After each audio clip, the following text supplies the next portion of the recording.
this may know something about Koch degrees of freedom from the fact that this has the same pressure order as Koch matter. So that is the reason why this is called Koch-union. Okay?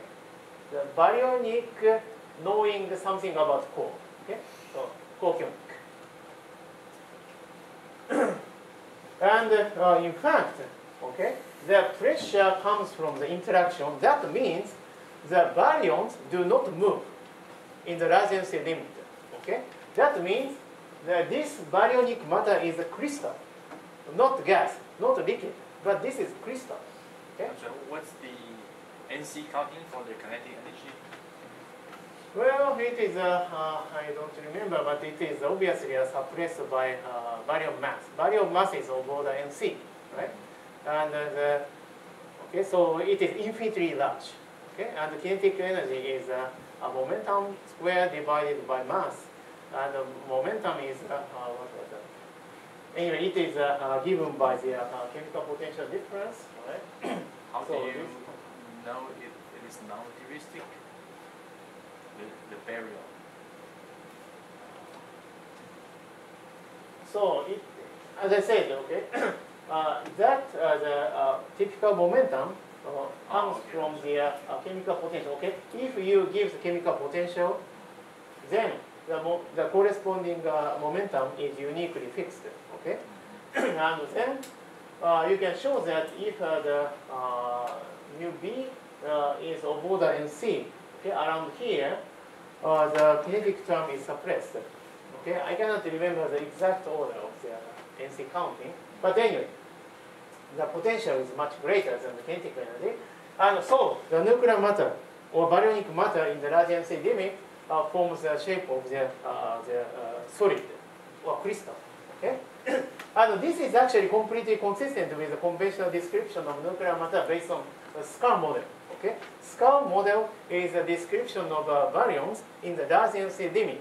Okay, in the radiancy limit, naively, baryonic degrees of freedoms are gone, and all what you have, you can get is mesons, only mesons.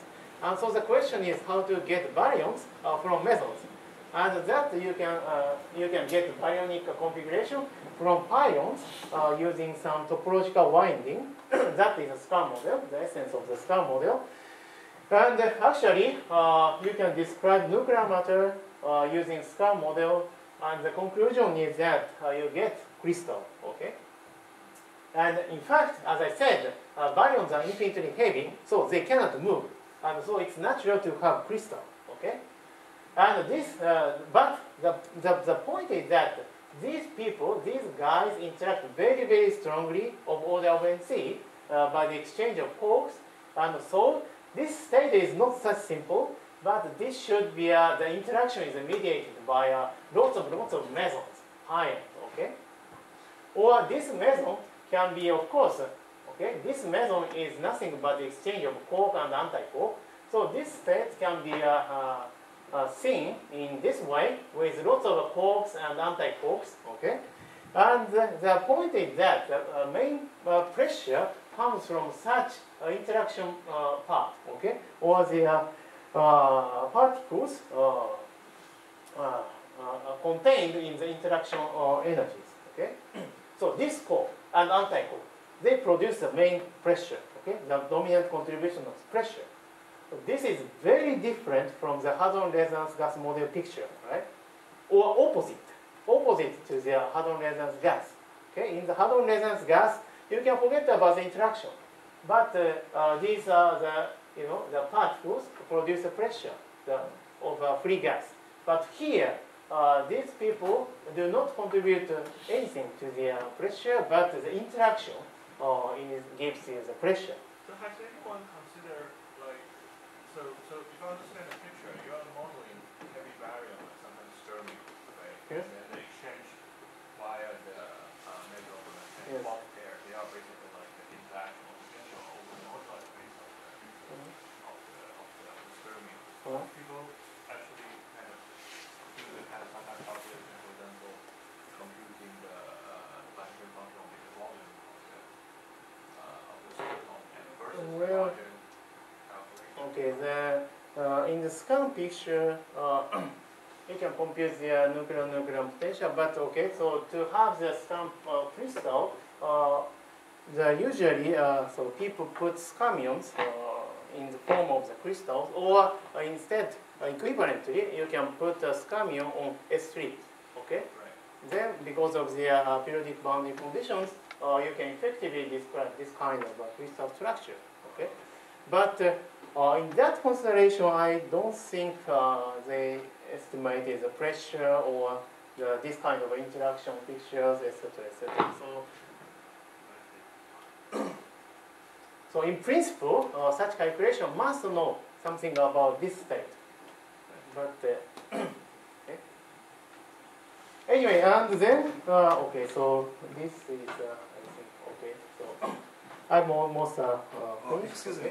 Yes. When you crystal, in what sense you say crystal? I mean, in the general, I mean, crystal means usually just a crystal like, how to say, like something. I mean, same shape continuously. Yes. So, yes.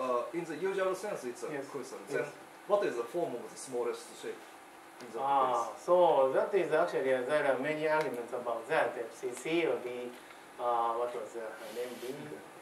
Anyway, yeah, actually there are many serious calculations to identify the exact most favorable structure of the crystal. Oh, okay? so then okay. But so, okay, this is too much, detailed argument, and so I don't want to go into such details. so then maybe some energy, most Yes, ground yes, state yes, will be yes, the, yes. okay. Okay. But that is not really important for this kind of argument. Okay. And okay, so I have only one or two slides. Okay, before the break. So the one possible interpretation for the this structure, this matter in the momentum space is the following. Okay. So now you have a bunch of baryons and interactions, but the pressure happens to be the same order as quark gas, and that means if you consider some sphere or some structure in the momentum space, it is quite reasonable to speculate, to conjecture that the deep inside of the film C, this baryonic matter looks like looks just like the free quarks. Okay, so here the inside of the film sphere you have quarks, even though you are thinking about baryons and interactions, but effectively the film sphere is filled by free quarks. Okay, but what you can see as physical excitations should come from this the surface area of the film sphere, right? What you can see for the physical excitations are actually the excitations on top of film sphere, right? And so here you have some confined baryons, okay? But deep inside of this film sphere, you don't have to care about the state of the matter. Okay, it could be some quark matter, and then, if so, if this interpretation is possible, then naturally the pressure is of order NC. Okay, this is a sort of a duality. Okay, the duality between strongly interacting baryonic crystal and the freely the free gas of a quarks. Okay, so such kind of a duality is probably a reasonable description of high density matter. Okay, so this is actually the picture of a propionic matter proposed by Psowski and the Maclellan and Psowski. Okay, and so anyway, so we can take some important lessons from this consideration. Namely, the hadron resonance gas model cannot work at all to describe baryon-rich state of matter. Okay, because the situation is completely opposite for mesons and baryons. So the question is, what is the baseline to make any serious comparison to the experimental data? Okay, lattice QCD is of no use for such high density matter. And so in medium chiral perturbation theory, this is very useful to describe nuclear matter, but it is questionable if this can be applied to a high temperature or high density matter, really. Okay. So in fact, there are lots of other obstacles in this direction of the research, and in fact, so here I want to explain something about the sign problem, but so I think this is a good point to stop my discussion, and I will continue this story in this evening or afternoon. Okay? Thank you. Any short question or comment? Would you comment about the quantum anomaly in this large MC? For example, you in principle the clock loop is suppressed, right? Yes. And for example, then I mean determinant. I mean the previous argument. I mean the Kobayashi Masukawa proof. You are talking about the if there is an instant determinant is zero because zero mode, but actually it's from the if you didn't consider fermion loop, it doesn't happen, right? So would you so that part, I mean, I think that part is really bit some I don't maybe, yeah. So that part I really confused. Probably the very good example is Venetian-Witten mass formula for eta prime mass. Okay, that is eta prime mass is given by a topological susceptibility, and that relation was given in the largency limit. Okay. And in fact, in the largency limit, usually the anomaly is suppressed, as you said, because the Cork loops are suppressed. But sometimes the anomaly still remains.